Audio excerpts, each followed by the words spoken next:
Mimi nataka tu nikwambie kitu kimoja.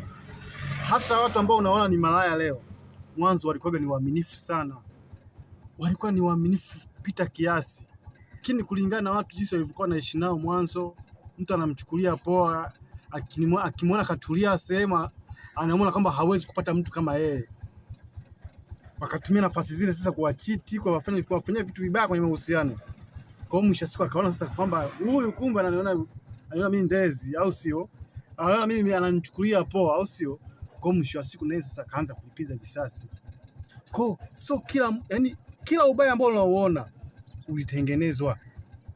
Kila kitu ambacho unakiona ni kibaya duniani kilitengenezwa. Mwanzo unasikia kilikuwa kitu chema kabisa, lakini watu wakibadilisha kwenye mazingira ambao wanajua wao wenyewe kwamba kitakuwa kizuri, kumbe wanaweka katika hali ambayo ni ya ubaya zaidi.